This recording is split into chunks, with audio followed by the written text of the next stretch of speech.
Mga kaibigan, kailangan natin talagang tanggapin ang ating tunay na Diyos, na Diyos Ama, Holy Father na sa langit. Maniwala tayo sa Diyos at tanggapin na Diyos si Kristo. Sasambahin ang Diyos Ama at si Lord Jesus Christ, dahil alam nyo, sa panahon ni Noah, unang pagtapos yon, nilipon lahat ng masasama. Si Noah at iyang pamilya itinira. Sila ang itinira sa mundo. Sila na lang, dahil sila ang mabuti. Sumasamba tayo sa Diyos, sumasamba sa ating Diyos. Diyan, sa ating panahon ngayon, darating na ang wakas. Ikalawang pagtapos, malapit na mangyari. Kailangan tanggapin nyo na ang ating Diyos Ama, ang mabuting Diyos natin, na ang Diyos Ama at si Lord Jesus Christ ang manliligtas. Ililigtas tayo ni Lord Jesus Christ. Kung darating na ang katapusan, kung may ititira ang ating Diyos na si Lord Jesus Christ, syempre ang ititira ni Lord Jesus Christ ay yung taong sumasamba sa Kanya, tinatanggap na Diyos, ang Diyos Ama at si Lord Jesus Christ, tinatanggap na Diyos, sumasamba sa Diyos at mabuting tao. Kung masama kayo, masama ang ginagawa mo, hindi mo pa sinasamba ang ating Diyos, tapos hindi mo tinatanggap na Diyos ang si Lord Jesus Christ, ang Diyos Ama, at tapos gumagawa ka ng kasamaan na lang, siyempre ano ang gagawin ng Diyos ninyan? Katulad panahon ni Noah, lilipunin ang masama. Darating ang araw, walang mabubuti na lilipunin.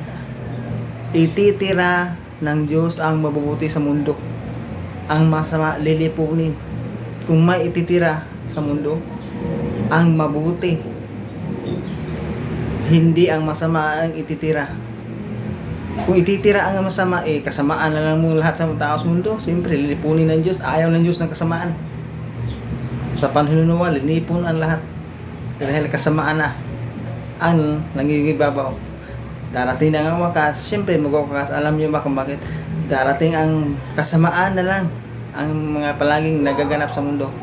Kaya darating ang wakas, ikalawang pagtapos. Kaya gumawa ka ng mabuti, tayo gumawa tayo mabuti. Siyempre, ang masama lilipunin at itatapon sa impyerno. Kung mabuti ka, kung mamatay ka naman, mabuti ka, tinanggap mo ng Diyos si Kristo, pupunta ka sa langit, kayo ay pupunta sa langit. Kung may ititira ang Diyos, siyempre, yung mababait, yung tapat na nambalataya sa ating Diyos na si Diyos Ama at ni Lord Jesus Christ, yun ang ititira. Walang masama na ititira. Lilipunin ng Diyos ang lahat ng masama sa wakas. Darating ang wakas at lilipunin ang mga masasama. Ang ititira ng Diyos, alam niyo, yung mabubuting tao. Kung may ititira, yun. Dahil ang masama, mamamatay talaga yan, itatapon talaga sa impyerno yan. Kaya tanggapin na natin si Diyos, ang Diyos nga si Diyos Ama na sa langit at Lord Jesus Christ, na babalik na si Lord Jesus Christ. Kaya maging mabuti tayo. Kung may ititira sa mundo, ang lahi ko o lahi mo, lahing mabubuti ang ititira. Siyempre, ang yung masama itatapon na sa impyerno. Ganyan ang mangyari sa wakas.